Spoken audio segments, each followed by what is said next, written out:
auditeurs fidèles, vous êtes le bienvenu. Amis auditeurs occasionnels, vous êtes le bienvenu dans ce culte de l'Église protestante unie de Nantes. Asseyons-nous côte à côte. Partageons la même nourriture, puisée à la même source, pour apaiser la même faim. Puis debout côte à côte, c'est-à-dire en ressuscité, partageons le même esprit, les mêmes pensées qui nous rassemblent une fois de plus dans l'amitié, l'unité en Christ et la paix. Dieu nous a précédés en ce lieu, reconnaissons sa présence, prions. Seigneur, donne-nous soif de toi, soif de cette vie de toute première qualité que tu gardes en réserve pour nous, que tu ne cesses de nous proposer avec ton infinie patience. Nous voulons boire à ton inépuisable paix, à cette amitié de source qui jamais ne tarit, dont nous ne savons presque rien, sinon qu'elle est un miracle. Amen.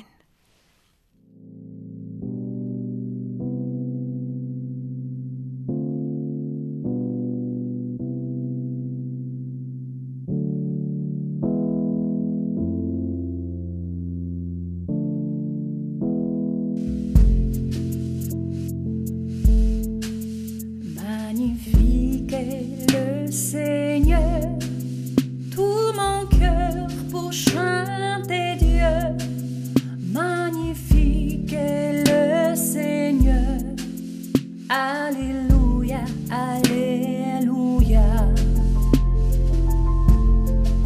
Le nom du Seigneur est saint, son amour toujours rejoint ceux qui se confient en lui. Alléluia, Alléluia.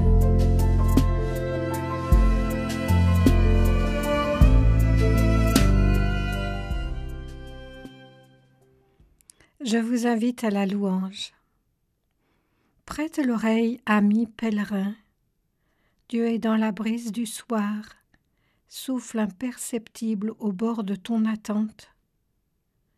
Il te crée, vibrante écoute des mélodies de la terre. Regarde, ami pèlerin, Dieu est dans les myriades d'étoiles. Il est sourire d'enfant dans les yeux du vieillard. Il te crée prisme scintillant aux mille feux de l'espérance. Savoure, ami pèlerin. Dieu est saveur de communion au pays du lait et du miel. Réjouissance des humbles pour les jours de moisson, il te crée calice pour recueillir le vin des noces nouvelles. Des senteurs de la terre, remplis-toi, ami pèlerin. Dieu est humble violette au fond des bois, et infinité d'effluves dans les ténèbres de l'aveugle.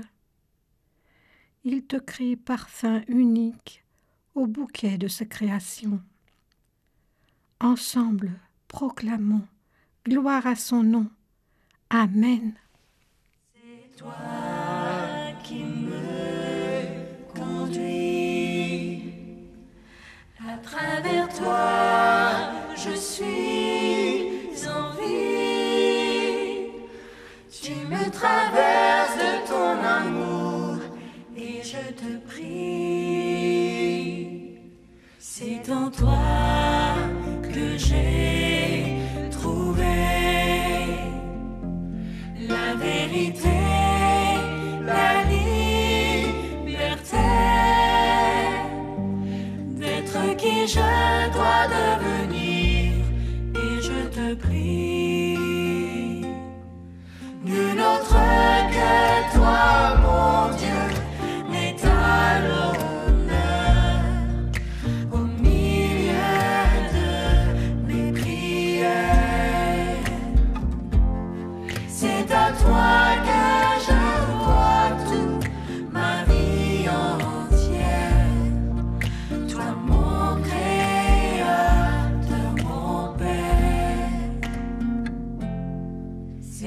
toi que j'appartiens.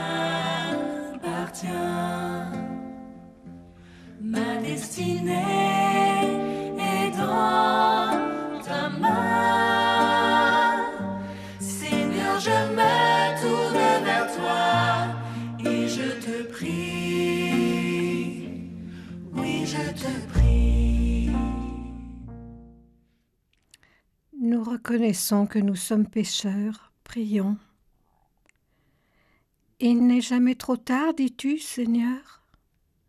Tu sais, il y a dans ma vie des erreurs que je ne peux pas rattraper, des amis perdus par négligence que je ne verrai plus, des blessures causées qui ne se refermeront pas, des occasions manquées pour faire le bien qui ne se représenteront pas. Combien de chances perdues de te rencontrer en chemin, combien d'attentes et d'espoirs déçus. Je t'ai lâché, mais tu ne m'as pas abandonné. Je t'ai oublié, mais tu m'as gardé dans ton cœur. J'ai chuté, mais tu ne m'as pas laissé tomber. Oui, si je regarde en arrière, je ne puis que constater mes fautes et ta présence indéfectible. Amen. Dieu nous a déjà pardonnés en Jésus-Christ. Il est fidèle, le Seigneur. Il nous montre le chemin. Il guide nos pas dans sa présence. Il n'oublie rien de notre peine. Il ne nous abandonnera jamais. Il nous donnera toujours des amis. Ce qu'il veut, c'est notre joie. Et ce qu'il fait, nous fait vivre.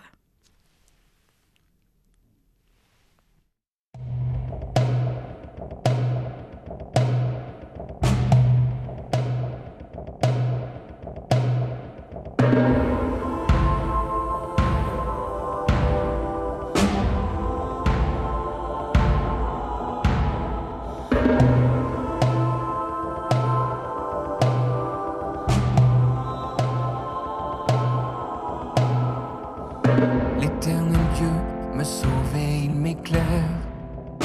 Qui peut me nuire et qu'ai-je à redouter? J'ai pour abri sa puissante lumière. Aucun pouvoir ne me fera trembler. Quand l'ennemi m'a contraint au combat, quand des méchants la menacent est féroce, je les ai vus dépouillés de leur force, chuter partout, tomber à chaque pas. L'éternel Dieu me sauve et il m'éclaire. Aucun pouvoir ne me fera trembler. Si je n'avais plus de père ni de mère, le Tout-Puissant lui me recueillerait.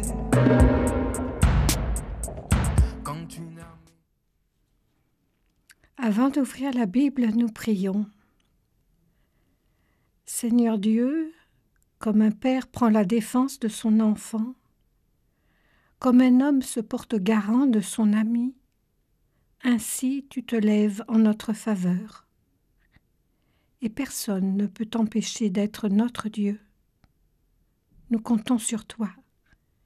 Nous attendons ton esprit et nous nous confions à ta vérité, qui dépasse nos paroles et notre compréhension de la justice, qui est espace et temps à vivre jusque dans l'éternité.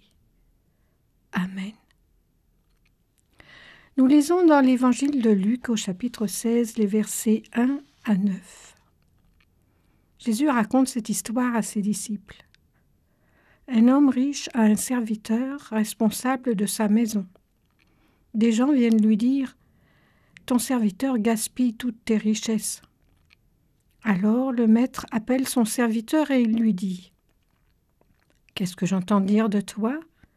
Rends-moi tous les comptes de la maison.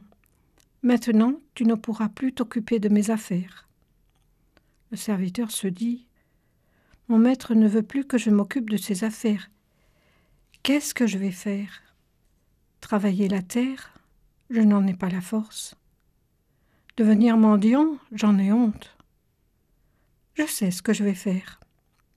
Alors, quand mon maître va me retirer mon travail, des gens me recevront chez eux. Et il appelle, un par un, tous ceux qui doivent quelque chose à son maître. Il demande au premier, « Tu dois combien, mon maître ?» L'homme lui répond, « 100 tonneaux d'huile. » Le serviteur lui dit, « Voici ton papier, vite, assieds-toi et écris 50. » Ensuite, le serviteur demande à un autre, « Et toi, tu dois combien ?» L'homme lui répond, « 100 sacs de grains. » Le serviteur lui dit, « Voici ton papier, écris 80. » Alors le maître dit du bien de ce serviteur malhonnête, parce qu'il a été habile. Les gens de ce monde sont plus habiles entre eux que ceux qui appartiennent à la lumière. Et Jésus ajoute, « Moi je vous dis, faites-vous des amis avec l'argent trompeur. Ainsi, quand l'argent n'existera plus, Dieu vous recevra dans sa maison pour toujours. » Jésus s'adresse ici à ses propres disciples, mais en présence des pharisiens et des scribes si prompts à juger, et à ceux qui sont considérés comme des pécheurs qui aimaient l'écouter. À ses disciples qui peut-être se réjouissaient d'être ceux que le Père accueille, les nouveaux élus, Jésus va rappeler les exigences de la condition du disciple, sans doute pour éviter un nouveau clivage. Les perdus d'hier seraient maintenant, tranquillement, paresseusement, des sauvés. Et donc les sauvés d'hier, maintenant, définitivement, des perdus. La distribution des rôles dans la parabole est celle-ci. L'homme riche, c'est Dieu. Le gérant, ce sont les disciples, c'est-à-dire l'Église à venir. Une Église gérante de ce que Dieu lui donne sur la terre. Cette communauté humaine d'hommes et de femmes, qui ne sont ni pires ni meilleurs que les autres, ils sont élus pour constituer l'Église, mais leur rôle sera d'annoncer et de faire partager cette élection à tous les hommes. Le danger pour les disciples, pour l'Église, est de trop bien garder l'élection et d'oublier sa vocation et son service pour tous les hommes. C'est ce qui arrive à notre gérant de la parabole, qui gère trop frileusement ce qu'il a reçu, sans bénéfice, sans augmentation de ce qui lui a été confié, pas de fruit. Le gérant est dénoncé. Dieu n'entend pas que les prières des chrétiens, il entend le silence des autres. Il entend le mutisme de tous ceux qui auraient dû être libérés par l'Église et qui ne l'ont pas été. Dieu intervient car il ne reste jamais sourd à ses appels, même muet. Le gérant, c'est l'Église, l'ensemble des disciples. Alors, nous ne pouvons pas nous soustraire à cette question. Et nous, que faisons-nous de notre élection?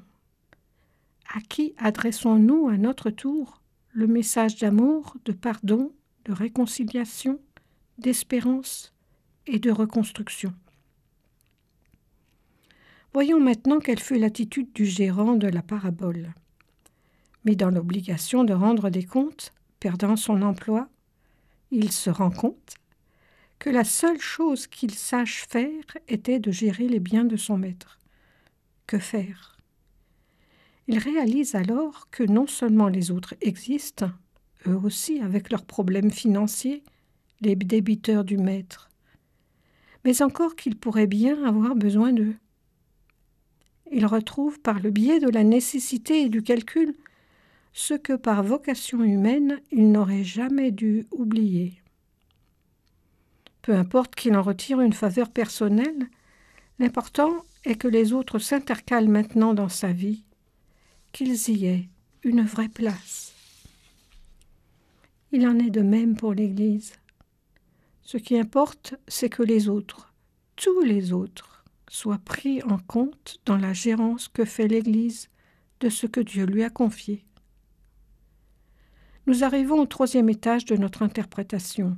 Qui sont les débiteurs, ceux à qui le gérant ou l'Église remet une part de leur dette? Cela renvoie, c'est une explication classique, au ministère de pardon que l'Église doit accomplir. Il s'agit de tous les pécheurs en général. On comprend mieux l'attitude du gérant et quel peut être ici le sens de la vocation de l'Église. En voici 3 dominantes. Ne plus ignorer les débiteurs, c'est-à-dire tous les autres regroupements humains auxquels l'Église doit s'adresser, parce que Dieu non plus ne les oublie pas. N'ont-ils pas, eux aussi, une partie de la richesse du Maître ? Et puis vivre le pardon, mais pas nier la faute. En effet, le gérant doit inscrire 50 ou 80, là où la dette était de 100. Réduire la dette est un signe de l'amour divin. Mais peut-être l'Église, hélas, dans son histoire, l'a-t-elle largement augmentée, en voyant des péchés mortels là où, finalement, ni la vie des autres, ni leur foi, ni l'œuvre de Dieu n'étaient mises en danger. Et puis troisièmement, dispenser largement les biens du Maître au profit de tous les hommes. Au temps de Jésus, les disciples étaient certainement pauvres. Ce n'est donc pas la richesse en argent que, en premier lieu, Jésus leur demande de dispenser à tous les hommes, mais bien la richesse des dons de Dieu, sa parole, la paix, la proximité de Dieu et, après la Pentecôte, les dons de l'Esprit Saint. Bref, dispenser largement l'espérance pour ce monde. J'en viens aux 2 derniers versets que je relis. Le maître fit l'éloge du gérant injuste, parce qu'il avait agi avec habileté. En effet, ceux qui appartiennent à ce monde sont plus habiles vis-à-vis de leurs semblables que ceux qui appartiennent à la lumière. Eh bien moi, dit Jésus, je vous dis, faites-vous des amis avec l'argent trompeur, pour qu'une fois disparu, ou une fois que vous aurez disparu, ces amis vous accueillent dans les demeures éternelles. Il faut bien reconnaître que cet homme injuste est félicité pour son astuce. Cette phrase nous gêne, nous, bons chrétiens, dans 2 domaines. Celui de la justice. Notre notion de la justice s'accommode mal du pragmatisme du gérant. Comme cette phrase est si choquante pour tout le monde et à toutes les époques, elle est probablement authentiquement de Jésus. Aucun des premiers témoins n'a osé la supprimer. Le Christ montre ici que ce n'est pas la justice ou l'injustice de son Église qui l'intéresse en premier lieu, mais sa relation intelligente avec les autres. Cela nous rappelle que, comme tout ce qui est humain, notre justice, même celle de l'Église, est toujours relative et ce n'est pas celle de Dieu. La deuxième chose choquante est que cet homme soit loué alors que ses intentions sont tout à fait intéressées. Mais là encore, le Maître, le Seigneur, ne se laisse pas arrêter par l'impureté des intentions pour reconnaître les bienfaits de leurs effets, des amis, pour celui qui allait se retrouver seul et dehors. Son intelligence, c'est sa prudence. Il en est ainsi de l'Église. Il ne nous est pas demandé d'arracher les autres au monde des ténèbres, ni de les enfoncer jusqu'au jugement dernier, mais de nous faire des amis, sans nous laisser arrêter ni par les intentions, ni par la peur des compromissions ou d'une contagion d'impureté. C'est à l'accueil sans jugement que nous sommes appelés. À ces extérieurs, à ces amis potentiels, quel visage offrons-nous ? Souriant et intelligent ou triste et renfrogné ? Quelles mains leur tendons-nous ? Ouvertes et accueillantes ou bien un doigt accusateur ? Et que sommes-nous prêts à leur remettre de la part du Seigneur, à la fois comme pardon et annonce de l'Évangile, comme joie partagée et amitié simple, et sans arrière-pensée de récupération. Bien entendu, l'Église doit trouver ses limites. Après tout, le gérant n'a remis que 50 ou même 20, là où la dette était de 100. Il reste encore à rendre au maître 50 ou 80. Une conclusion en forme de question. À votre avis, pourquoi le gérant injuste a-t-il été déclaré habile? Vous avez la réponse, bien sûr. Parce qu'il a su se faire des amis. Amen. Si Dieu pour nous s'engage, qui sera contre nous? En son Fils d'âge en âge, il nous accorde tout. Quand l'amitié du Maître plaide en notre faveur, qui pourra compromettre les élus du Seigneur? Nous attendons la gloire que Dieu révélera, heureux de la victoire qu'il nous donne déjà. La création soupire au pouvoir du néant, c'est lui qu'elle désire comme à l'enfantement. L'esprit qui nous habite fait de nous ses enfants. L'Esprit Saint nous invite à vivre librement. C'est lui qui vient en aide à nos cœurs indécis. C'est lui qui intercède. Ô Père, nous voici. Dieu connaît ceux qu'il aime, tout concourt à leur bien. Il conforme lui-même à son Fils tous les siens. Appelés à la vie, nous sommes justifiés et Dieu nous glorifie en Christ ressuscité.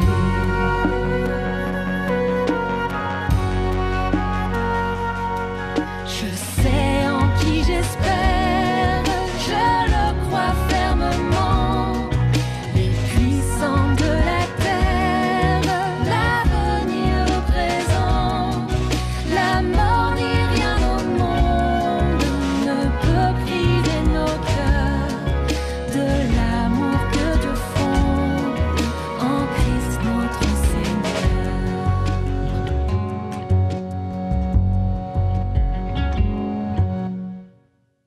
Nous confessons notre foi. Je crois en Dieu, l'amour. Je ne crois pas à Dieu lointain, immobile, superbe et indifférent. Je crois que Dieu a un cœur et qu'il parle. Même si j'ai du mal à entendre, il est vent de liberté. Je crois en l'Église, formée de pécheurs, que Dieu ne cesse de réconcilier. Je ne crois pas aux églises des clans, des jugements. Je crois que les amitiés, comme l'amour, sont aussi durables que Dieu. Je crois que nous sommes ensemble responsables les uns des autres. Je ne crois pas être une bonne chrétienne, mais je crois qu'il me conduira dans la joie débordante d'aimer avec lui tous ceux qu'il aime. Voilà. Je vous invite à prier pour nous dans notre relation aux autres. Seigneur mon Dieu, donne-moi de réaliser que tu n'as pas d'autre main que mes mains pour faire du bien. Tu n'as pas d'autres yeux que mes yeux pour regarder avec bienveillance. Tu n'as pas d'autre bouche que ma bouche pour dire des paroles d'amitié et de réconfort. Tu n'as pas d'autre cœur que mon cœur pour aimer avec tendresse. Tu n'as pas d'autres oreilles que mes oreilles pour écouter les autres.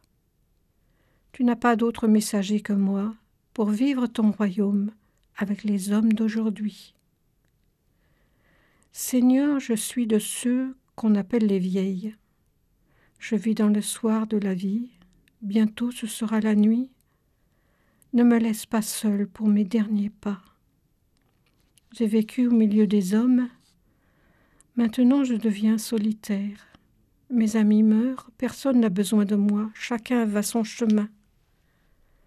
Je te prie de m'aider à ne pas me replier sur moi-même, mais à savoir me taire quand il faut, sans m'apitoyer sur moi-même. J'aimerais pouvoir œuvrer dans le silence et des autres défendre la cause devant toi. Pour cela, donne-moi les paroles. Je suis à l'abri dans ton amour. Aide-moi à aimer.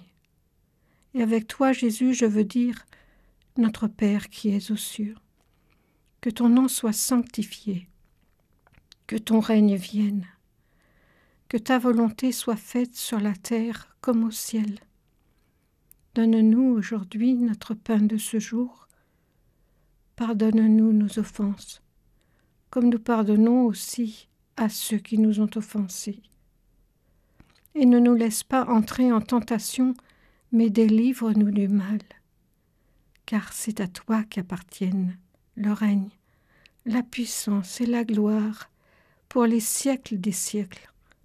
Amen. Aie le sens d'autrui planté en toi comme un aiguillon, car le temps presse. Engage toutes tes ressources de volonté, de courage et d'intelligence pour alléger le fardeau de tes frères. Ne mesure pas ta vie à ce que tu donnes ou réussis. Ne la mesure qu'à la tendresse sans mesure de Dieu. Sois fidèle jusqu'à l'extrême et ne te détourne pas de celui qui veut emprunter de toi ou se réjouir une heure à ta lumière.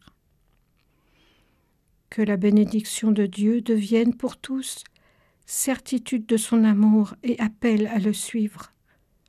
Sois pour nous notre force et notre joie, et demeure notre unique raison de croire, d'espérer et d'aimer.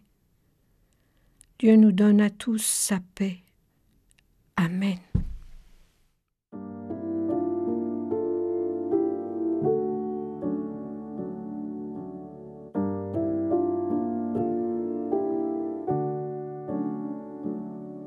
Dans la plus longue nuit, quand l'espoir rétrécit, du cœur jaillit le chant, du ciel même on l'entend. C'est un chant de victoire, c'est un hymne de paix. Dieu rejoint notre histoire, il nous aime à jamais.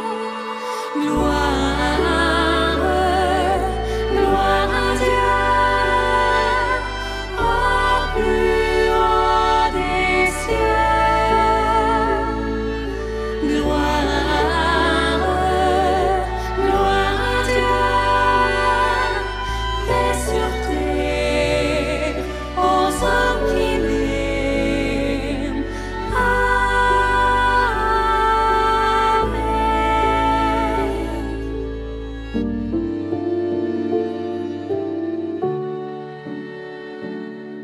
Dans la nuit de nos doutes, dans nos peurs, nos déroutes, Dieu met fin